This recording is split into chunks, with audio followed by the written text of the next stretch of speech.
नमस्कार आप सभी को। आज हम एंगर मैनेजमेंट टिप्स पर बात करेंगे। बहुत बार ऐसी सिचुएशन होती है कि बच्चा किसी न किसी बात को लेकर ज़िद करता है, एंगर शो करता है। तो उस टाइम पे पेरेंट्स की प्रॉब्लम ये होती है कि हम बच्चे के साथ रिएक्ट कैसे करें, बिकॉज़ जैसे हम रिएक्ट करेंगे बच्चा भी उसी के अकॉर्डिंग जो हमें ऑब्ज़र्व करेगा और वही बच्चा सीखेगा कि इस तरह की सिचुएशंस में हमें क्या करना है। तो सबसे पहली बात तो ये है कि बच्चा जिद करेगा, पर हमें उसके सामने पहला पॉइंट गिव अप नहीं करना है। बच्चा चाहे 5 साल का है, 4 साल का है या 10 साल का है, हमें उसकी ज़िद के आगे बिल्कुल भी नहीं झुकना है। अगर हम एक बार बच्चे की ज़िद के आगे झुक जाते हैं तो बच्चे को मैसेज जाता है कि हमारी कोई भी ज़िद है वो अच्छी है, बुरी है। उसके सामने पेरेंट्स ऐसे झुकेंगे बार बार, फिर बच्चा बहुत ही ज़्यादा एग्रेशन दिखाएगा और वो आपसे अपनी सारी जिद पूरी करवाने की कोशिश करेगा। तो ऐसी सिचुएशन में हमने बच्चे के सामने झुकना नहीं है।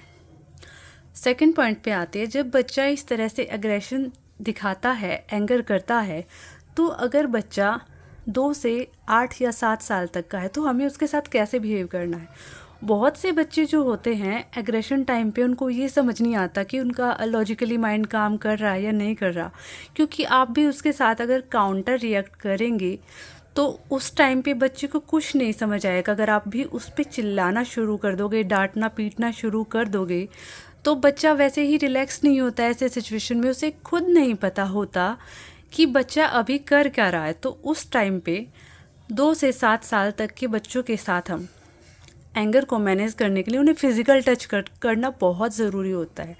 जो बच्चे होते हैं वो पेरेंट्स के फ़िज़िकल टच से बहुत हद तक रिलैक्स होते हैं। अपने बच्चे को हग किया, उसको प्यार से, लाड से दुलार दिया, इस तरह की सिचुएशन से भी बहुत से बच्चे जो है वो काम होते हैं। हमें उन्हें फ़िज़िकली टच ज़रूर देना है। और उस सिचुएशन में जब बच्चा एंगर में है तो हम उसको जितना ज़्यादा सिखाएंगे, समझाएंगे, उसको कुछ भी नहीं समझ आएगा, क्योंकि उसका माइंड उस टाइम पे काम नहीं करता है। हम बच्चे के साथ में काउंट 20 टेक्निक भी यूज़ कर सकते हैं, क्योंकि जब हम बच्चे का माइंड वहाँ से हटा के अदर चीज़ों में इंगेज करेंगे तो उस टाइम पे बच्चे का ध्यान एंगर से हटेगा और वो थोड़ा सा रिलैक्स हो पाता है। नेक्स्ट पॉइंट पे बात करते हैं। हम बच्चे के एंगर मैनेजमेंट के लिए एक क्रिएट काम किट भी बना सकते हैं। बहुत सारे बच्चों को 2 से 5 साल के या 10 साल तक के बच्चों के ना कुछ वर्क होते हैं जो उनको बहुत पसंद होते हैं। किसी को कलरिंग करना, किसी को पेंटिंग करना, किसी को टॉयज़ के साथ खेलना। तो बच्चे के लिए आप एक ऐसी किट मैनेज करके रखें टॉयज़ की, जो उसको सबसे पसंदीदा चीज़ें जो उसकी है उसमें इंक्लूड हो, क्योंकि बच्चा उनके बारे में सुन के बहुत खुश होता है, खेलता है। जब भी उसको एंगर आए तो आप उस बच्चे के साथ में उन चीज़ों को रिलेट करना शुरू कर दो। बच्चा जो है वो कुछ टाइम के लिए एंगर को स्किप कर देता है और उसका ध्यान वहाँ से डाइवर्ट होता है, तो एंगर जो है वो उसका कम हो जाएगा। नेक्स्ट पॉइंट पे बात करते हैं, माइंडफुलनेस एक्टिविटी। हम बच्चे को, सब बच्चों की अलग अलग चॉइसेस है, पसंद है। कुछ बच्चों को जो है राइम बहुत पसंद होती है, तो आप उनको जो मोस्टली आपको वो घर पे सुनाते रहते हैं, उस पसंदीदा राइम के बारे में बात करें उसको रिलैक्स करके। बच्चे को बहुत अच्छा फील होता है।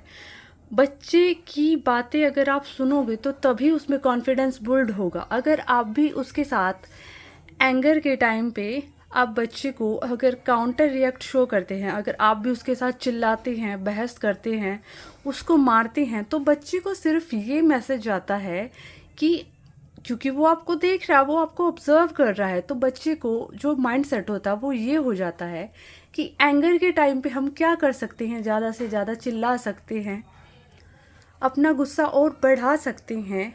चीज़ों को प्रॉब्लम सॉल्विंग मेथड से हमें देखना होगा। हमें बच्चे के साथ बहुत ही कामली बिहेव करना होगा। अगर आप बच्चे के साथ कामली बिहेव करोगे तो बच्चा भी यही देखेगा और सीखेगा कि कितनी भी बड़ी प्रॉब्लम है, सिचुएशन है, हम उसको शांत रहकर भी सॉल्व कर सकते हैं। नमस्कार, धन्यवाद।